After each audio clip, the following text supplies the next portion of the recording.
My mother was a very artistic person. She dedicated her life to her art. She was a rather eccentric painter. She had the idea of having 4 children and naming us in order to spell out Love with our first initials. She passed unexpectedly last year, leaving me and my 2 siblings. She never got to complete the word love. When I was younger, I asked her, what happens if you get too old and can't have a baby anymore, or something along those lines? And she told me that one of us could have a baby and finish it for her. She said it wouldn't be the same, but the tribute would make me happy. My parents had marital problems up till her death because of my father's infidelity. I think she put off having the 4th child for quite some time because of it. However, she always said baby Elise or Emilio would be completing our family soon. I was around 6 or 7 months pregnant when my father and his wife and former mistress announced their pregnancy. She said she would finally bring little Emilio into our family. My sister and I were horrified and spoke to my dad privately that while my mom did want someone to continue on the acronym idea, we found it disrespectful to do it with the woman he was cheating on her with. I then told him about how she said she wanted one of us to carry on the name when I was a child. He shut me down, saying that she probably expected her and me to still be together, and that it'll be better with all of you guys in the same generation of the family, and left it at that. My brother agreed. 2 weeks before I gave birth, they found out they were not having a boy as they hoped, but a girl. I realized I could take the name Elise before they would have a chance to name their baby my mother's chosen name. They could name her Emily or something else, but it wouldn't be the name my mother chose, and that's what mattered to me. So I did. My father and especially my stepmother are furious at me for ruining my mother's lasting wishes and tarnishing her idea. While my sister agrees with me, she won't say it to my dad since the birth. My aunt and other family on my dad's side call me names from petty and troublemaking to just outright a witch. I didn't expect so much backlash, and it's really stressing me out with just giving birth, and they're taunting me by posting pictures of their ultrasounds with captions like, "The E-baby is coming," and "3's a crowd but 4 is love." It's driving me crazy, and it feels like this rift in the family is all for nothing, since they're going to claim their baby as the real E-baby anyways. I forgot to add this in, but my stepmom approached me, asked me for permission, and politely asked me to change my mind about the baby's name once she caught wind that I was already planning on naming the baby Elise. This is part of why I think I could be the idiot. I never actually officially announced the name first. I felt like it would be more special naming the baby when they arrived, not before. Not the idiot. So weird your dad thinks it's even remotely appropriate to name a child of his mistress to honour his late wife. Tell stepmom to pick an R name and honour her own relationship. Love R, because she's the other lover. Burn. Her next kid could be Cecilia, Ursula, Natalie, Tina. I can't understand how the stepmom is going along with it. If I was in that situation and my husband told me he wanted us to name our child after the legacy of his late wife, I'd be a bit shocked, even without any cheating. At this point, I would lean into the pettiness since you're already being called out for it, and put him and the mistress on blast for the world to see. To take the idea my mother came up with that she wanted her children to carry out, I mean, aren't you tired? You lack such originality you have to steal from a dead woman. Wasn't sleeping with her husband enough for you? I mean, I cannot wait to tell my new half-sibling the origin of her name and about the deceased woman who started the tradition and the mistress who slept with the woman's husband and still wasn't satisfied. That'll burn like napalm. It might burn a bridge as well though, if that matters at this point. The baby won't be a sibling you grow up with, in addition to having no connection to your mother. Your father is trying to use your mother's dream to force you to have a bond with your half-sibling that likely won't happen because you will be too focused on raising your own child. Don't let him foist your step-sibling on you to babysit under some guise of developing sibling bonds. Honey, your baby is the real E-baby and always will be. You know that, your sister knows that, and I bet your mom knows that.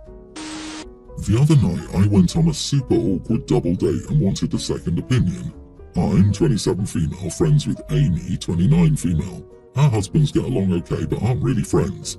Amy recently complained to me about how her husband spends all their excess spending money on DoorDash at work. She's tried talking to him about it and he says he'll stop, and he does for a week and starts back up. Amy makes about $60,000 a year, and her husband makes about $35,000 a year, so he's essentially blowing money that mostly she's making on takeout because he's too lazy to pack a sandwich. Amy asked me if I have any issues with my husband wasting money on stuff like that. I explained to Amy that my husband and I have always had separate finances. I make about $120,000 a year and he makes about $100,000. We split our utilities, mortgage and stuff 50-50, and we take turns paying for dates and groceries. We don't nickel and dime each other, but anything extra comes from our money, like clothes, video games, etc. I don't really involve myself in his finances, not that I'd need to. He's a grown man and all. I didn't push her to do the same, I just answered her questions honestly. I explained why I'm happy doing this arrangement that works for us. Amy, on her own, confronted her husband that she was tired of not listening to her, and she got her own bank account and told him that their finances would be separate from now on. He was furious, but she stood her ground, and there was nothing he could do, really. We went on a double date last night, and it was awkward. He only got a side salad because it was his turn to pay, apparently. Then he went off on everyone present about how he's glad everyone's happy but him. It was super uncomfortable, and I don't entirely understand why a 30-year-old man expects his wife to foot his expensive lifestyle. He said that it was my fault for influencing his wife into doing something stupid, so I guess this conflict is between me and him. Am I the idiot for indirectly influencing my friend and making her husband unhappy? Not the idiot, and he is. Seriously, he was leeching off of her. All you did was tell your friend how you manage expenses with your husband. Her using the same advice has nothing to do with you. The fact that he's now taking it out on all of you proves that he needs to act like an adult and realise that not everything is a free ride. Good luck to Amy. The way things are going, I suspect she'll be looking for a divorce lawyer soon. He's mad you ruined his gravy train. His reaction is very telling. He wouldn't be so furious if he wasn't well aware he couldn't spend money the way he did if his wife didn't make it. If it upsets him, he should earn more money. Who wants to bet he'd be mad as heck if she spent that much money on stuff that isn't needed, even though it's literally her money, her choice? If she was spending it all, which she could be, it's hers. He wouldn't be able to blow it on takeout either. Good on your friend for immediately taking your advice. It could have gotten way out of hand. I, 25 female, am getting married in May of next year. I'm currently planning the reception and I've already secured a venue. I was having a discussion with my fiancée, 27 female, about possible food options, catering or cooking, what types of food, buffet style or served, etc. And my mother, 60 female, and one of my aunts, 56, were visiting. They threw in some thoughts and advice as they've had weddings, which I really appreciate. The topic of drinking came up and my aunt asked what kind of cocktails we'd be serving. I told her we wouldn't be serving alcohol at the wedding. She was shocked and asked what everyone was going to drink. I told her water, sweet tea, lemonade, fruit punch and soda would be available. My aunt said soda was a bad idea because it's so unhealthy, and so is sweet tea and overly sugary lemonade and fruit punch. I told her if she was so concerned about sugar content, she could stick with water. And we plan on having plenty of fresh fruit to add to it. We'd also have unsweetened tea for my diabetic family members, or they're welcome to request to bring some desirable alternative. She asked why alcohol couldn't be a request. I told her I simply didn't want to serve any at my wedding. My fiancé and I would be financially responsible for the purchase, and alcohol would frankly be out of our budget, and we would feel responsible for their actions. She asked if she and the other drinkers of the family could bring their own beer and said it really wouldn't be a party without one. I said no again because it was my wedding and fiancé, and I would feel responsible for guests drinking. We also want to have a fun and happy wedding because everyone there loves each other and is happy to celebrate their family and our union. She said it was already a shame I wasn't getting married in a church, and the least I could do was make up for it with a good reception. I told her if she couldn't go one evening without drinking, then maybe she was the one with the problem. At this point, my mum jumped in and told me I needed to apologise. I said no, I didn't appreciate how my aunt had spoken to me and she needed to leave. They ended up going, but then my aunt complained the next day on Facebook about my dry wedding and said she wasn't going to torture herself driving an hour and a half to my venue just to have a bad time. She also explained how the conversation went the day before and said I called her a drunk for being healthy. I've been getting a lot of messages, some supportive, some on the fence, and some very angry that I want to ruin a good reception by acting like it's the Prohibition era. I'm honestly confused here. Am I the idiot? Edit, my aunt's health comment wasn't about beer, it was about wine. She believes a glass a day is important for maintaining health, and she drinks at least one glass every single day. She's also hopped on the intermittent fasting trend, so I take her health advice with a grain of salt. Also, a cash bar would invariably make this situation worse. My relatives expect me to provide alcohol for free. If I tell them they have to pay, they will complain more. One of my uncles was arrested last year because the price of his favourite brand of beer went up, and he stole his next 12-pack because he deserved it after how much money he gave to that company. He still thinks the cops in the store were in the wrong. I love that your aunt thinks beer is healthier than lemonade. Her full of sugar argument against lemonade and soda doesn't make sense either. Alcohol is full of sugar too, and that God's preference is that you get married in a church and then pay for everyone to get wasted after. Not the idiot, the wedding will be better off without her. You are the idiot.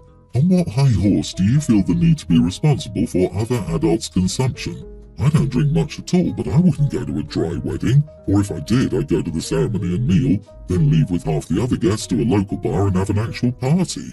I wouldn't bring my kids to a wedding sober or not. Why subject a child to what are several hours of torture for them? Your wedding sounds awful to me, so I'm on your aunt's side, but I'll defend your right to make that choice. I went to a dry wedding where the church parking lot was next to a house having a barbecue. Started off with a few uncles splitting a 12-pack in their truck, having small talk with the neighbour, and before you knew it, half the reception was dancing on their driveway, eating carne asada, and partying with some random old Mexican man and his family. Big ouch for the bride on that one. My husband, 30, and I, 24 female, were invited to our friend's wedding on Saturday. It was a child-free wedding and our daughter, toddler, had to stay home. We were fine with it and asked my mom to look after her. She said yes, but my sister broke her foot and she had to go help her while she recovered. My husband wanted his sister to babysit instead, but I immediately said no because the last time she did, we came home to our daughter crying in our neighbour's arms while my sister went to see a movie with her boyfriend. Apparently, my sister-in-law had knocked on their door and left them our daughter without any explanation. Thankfully, we have nice neighbours and they took her in. Since then, I've refused to let my sister-in-law look after our daughter, but my husband said I should make an exception for our friend's wedding. But I don't want to because we'll be 3 hours away and I'm scared something's going to happen while we're not there. I suggested a babysitter and said I'd pay for it if it was necessary, but my husband refused to let a stranger look after our kid and still insisted I let my sister-in-law do it. I stayed in my position and my husband in his, and he texted our friend that we won't be there. He's been passive-aggressive since and only answers with sarcasm. Am I the idiot for causing us to cancel going to the wedding? Edit, neighbours can't babysit, they moved out a month ago and we don't have their numbers. Not the idiot. Sister-in-law is not a reliable person to leave your child with. A babysitter paid by you is a good option, but I wonder why you or your husband couldn't go alone to the wedding though. It's starting to sound like you have a husband problem. Sister-in-law is definitely not a person to ever watch your child again, but your husband didn't accept any compromise, so what are you supposed to do apart from cancel? Right. I'm mad I can't go to the wedding. You can totally go. No, that's not what I meant. But honestly, this was a husband's problem the moment he didn't immediately cut off his sister when she abandoned his child with a stranger to go watch a movie. Why is your husband so willing to leave your toddler with someone who has already proven they're untrustworthy and unreliable? This is my hill to die on and I would be rethinking our relationship. The answer is probably the same as why the sister was so willing to drop the baby on the neighbours so she could go to the movies. Selfish and entitled. I want what I want when I want it. Same reason he's mad about missing the wedding. Who cares about the kid? I want to go have fun. Also, it isn't you cancelling. Your husband is putting his foot down and trying to manipulate you into giving him what he wants.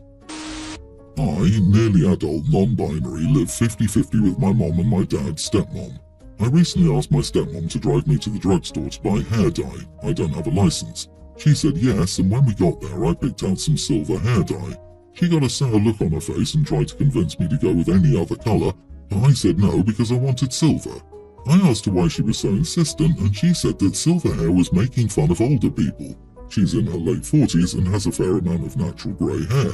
She said that if I dyed my hair silver, she would take my phone until I dyed it a different colour. I told her she couldn't do that because my mom paid for my phone, not her or my dad. She said it doesn't matter because she's my parent and can discipline me however she wants. I said fine, and we left without buying any hair dye.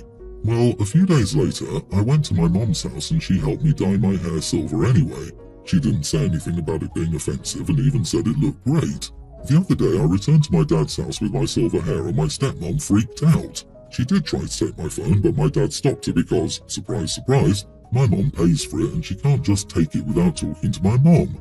She huffed and called me a disrespectful spoiled brat, her exact words, because I ran to my mom to avoid the rules. My dad later asked me in private to dye my hair a different colour to keep the peace, and even said he would pay for the dye if I just let my stepmom think she won. I said no, and threatened to stay with my mom full time if she tried to punish me for my hair. My dad called me stubborn. They're both being cold to me, and now I'm wondering if I really am being entitled.